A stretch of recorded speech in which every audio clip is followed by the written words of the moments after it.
नमस्कार मित्रांनो. आजच्या व्हिडिओमध्ये आपण चर्चा करणार आहोत. प्रेमामध्ये किंवा रिलेशनशिपमध्ये दोन व्यक्ती आहेत.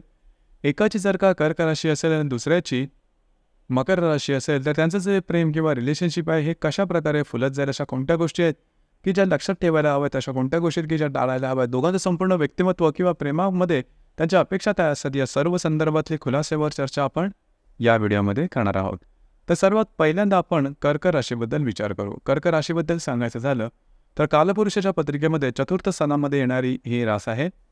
स्त्री रास आहे. राशीचा जो स्वामी आहे तो चंद्र आहे. राशीचं ते तत्व आहे ते जलतत्व आहे आणि ही जी रास आहे ही चरस्वरूप रास आहे. सर्वात पहिल्यांदा आणि महत्त्वाची गोष्ट जी की कर्क राशीमध्ये दिसून येते ते म्हणजे त्यांचं सौंदर्य.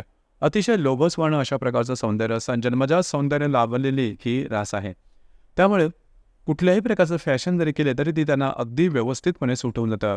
तसं पाहिलं तर कर्क राशीच्या व्यक्ती आहेत त्यांना फॅशनकडे त्यांचा जास्त ओढा नसतो, परंतु मूलतः त्यांचं सौंदर्य चांगलं असल्या कारणामुळे यांचं व्यक्तिमत्व उठून दिसतं. या जोडीला त्यांचं बोलणं किंवा वाणी किंवा संवाद साधण्याची कलासुद्धा यांच्याकडे खूप चांगली असते. कुठल्याही विषयावरती अगदी व्यवस्थितपणे ते बोलू शकतात आणि कित्येक ताससुद्धा बोलू शकतात. खास करून नातेसंबंधावर बोलण्याची त्यांना फार हौस असते किंवा त्यामध्ये ते जास्त रमतात.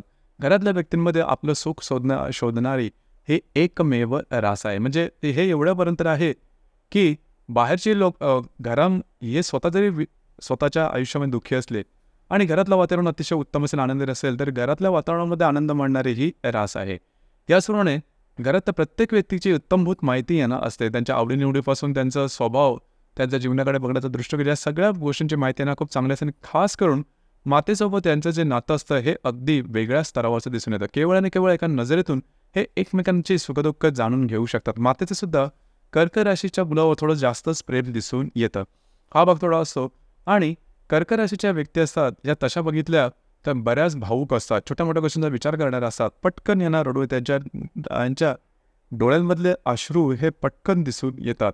तरीसुद्धा ही जी रास आहे ही स्टर्डी आहे. म्हणजे ही जी रास आहे ही मेहनती आहे, मेहनत करणारी आहे. घरात रमणारी जरी असली तरी बाहेरसुद्धा स्वतःचं जे कार्यक्षेत्र आहे त्यामध्ये पुढे जाऊ शकतं आणि त्यामधून मिळणारा जो लाभ आहे तो घरच्या व्यक्तींसाठीच खर्च करण्याकडे ही असं अतिशय यांच्या जीवनाबद्दलचे जे एकंदरीत विचार असतात ते धार्मिक असतात आणि थोड्या प्रमाणे कल्चरलसुद्धा यांच्यामध्ये भाग दिसून येतो.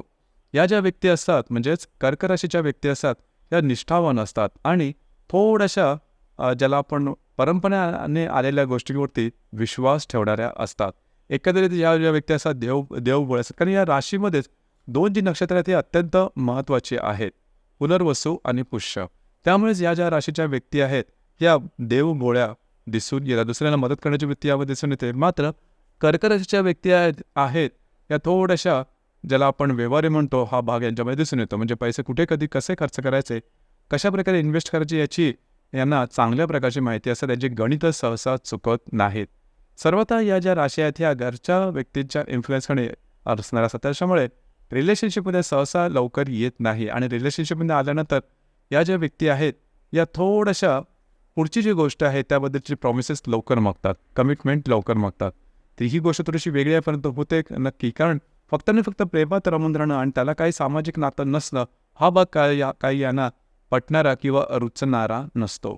त्यामुळेच ते कमिटमेंट लवकर मागतात. दुसरी महत्त्वाची गोष्ट म्हणजे या राशीच्या व्यक्ती आहेत एकदा रिलेशनशिपमध्ये आल्यानंतर समोरच्या व्यक्तीची संपूर्ण जबाबदारी घेणारी ही रास आहे. जरी ही रास वर करणे आपल्याला नाजूक वाटली तरी मेहनत करणारी आहे, मेहनत करून पुढे जाणारी आहे. संपूर्णपणे गृहिणीची रास म्हणायला हरकत नाही. या राशीचे पुरुष जरी असले तरी घरातलं काम करताना त्यांना काहीही वावगं वाटत नाही, जी की खूप चांगली गोष्ट आहे. तर अशा प्रकारे कर्क राशीच्या व्यक्तीचं व्यक्तिमत्व आपण ओळखू शकतो. यानंतर आपण चर्चा करणार आहोत मकर राशीबद्दल. मकर राशीबद्दल सांगायचं झालं तर कालपुरुषाच्या पत्रिकेमध्ये उदित गोलार्धात सर्वात महत्त्वाची राशी म्हणजे मकर रास. आणि या राशीबद्दल सांगायचं झालं तर या राशीचा जो स्वामी आहे तो शनी आहे. या राशीचं जे तत्व आहे ते पृथ्वी तत्व आहे, स्त्री रास आहे आणि या राशी जी आहे ती चरस्वरूप रास आहे. आपल्या कर्माला आणि आपल्या जबाबदारीला सर्वात जास्त महत्त्व देणारी ही रास आहे. सगळ्यात मॅच्युअर्ड अशा प्रकारची रास आहे. कुठलीही गोष्ट करायची झाली तर नीट व्यवस्थित विचार करून करणारी ही रास आहे. पैशाला महत्त्व देणारी रास आहे. त्याच्यामागे कारणसुद्धा असं असतं की यांचं बालपण थोडंसं अभावाखाली गेलेलं असतं. त्यामुळे पैशाची किंमत काय आहे दुनियेमध्ये राहायचं असेल तर नेमकं काय करायला हवं, आणि काम करण्याची जी चिकाटी आहे ती या राशीत की इतर कुठल्याही राशीमध्ये दिसून येत नाही. काम कितीही कंटाळवाणं असलं तरी ते चिकाटीने व्यवस्थितपणे कित्येक दिवस, महिने, वर्ष करण्याची तयारी ही या राशीमध्ये दिसून येते. या राशीची जी स्वप्न असतात ही फार काही मोठी नसतात.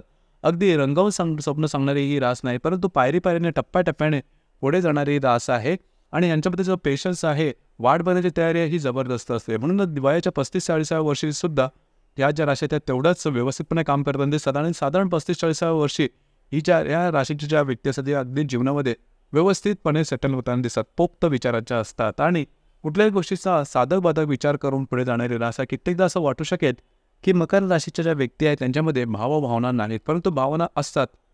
पण त्या शो ऑफ करणं यांना आवडत नाही. कष्टप्रद जीवन जरी असलं तरी ते आनंदाने सहन करणं आणि ते पुढे चालत नेणं हा भाग मकर राशीच्या व्यक्तीमध्ये खूप चांगल्या प्रकारचं दिसून येतं. मितभाषी असतात. पैशाची किंमत यांना अतिशय चांगल्या प्रकारची माहिती असते. त्याच्यामुळे पैसे वायफळ कधीही खर्च करणार नाहीत. एकंदरीतच सांगायचं झालं तर कुठल्याही गोष्टीवरती साधक-बाधक विचार करून जीवनाला आकार देणारी ही रास आहे. आता आपण चर्चा करणार आहोत, जर का कर्क आणि मकर रास परस्पर रिलेशनशिपमध्ये असतील.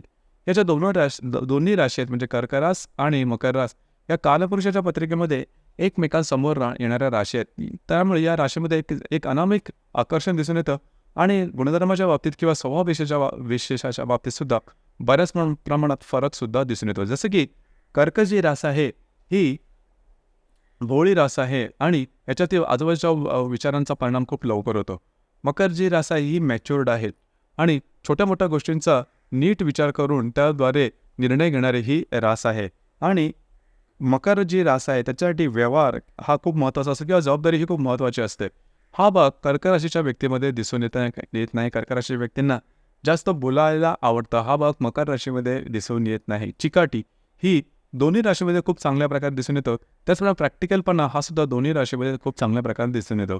एकंदरीत काही गोष्टी या दोन्ही राशीमध्ये समान आहेत, काही दोन गोष्टी या वेगळ्या आहेत किंवा वेगळ्या प्रकारच्या आहेत. अर्थात जर का तुम्ही रिलेशनशिपमध्ये असाल तर तुमच्या काही स्वभावांबरोबर तुम्हाला ॲडजस्ट करणं गरजेचं आहे. आणि एक गोष्ट खूप चांगली आहे दोन्ही राशीबद्दल, कमिटमेंट या दोन्ही राशी लवकर देतात आणि लवकर पूर्णसुद्धा करतात. त्यामुळे कर्क आणि मकर रास जर रिलेशनशिपमध्ये असेल तर त्यांची जी रिलेशनशिप आहे ही अतिशय व्यवस्थितपणे पुढे जाऊ शकेल. काही मोठे प्रॉब्लेम येत नाही. या व्यतिरिक्त जर का प्रॉब्लेम येत असतील तर तुमची जी कुंडली आहे ते पाहणं गरजेचं ठरतं आणि त्यावरच त्या संदर्भातलं काही योग्य मार्गदर्शन करता येऊ शकेल. तर मित्रांनो, हे होतं प्रेमामध्ये किंवा रिलेशनशिपमध्ये कर्क आणि मकर रास असेल तर त्यांचं जे रिलेशनशिप आहे कशा प्रकारे पुढे चालली या संदर्भातली चर्चा. आपल्याला हा व्हिडिओ कसा वाटला, आपण त्याचा अनुभव कशा प्रकारे घेतला नक्की कळवा. धन्यवाद.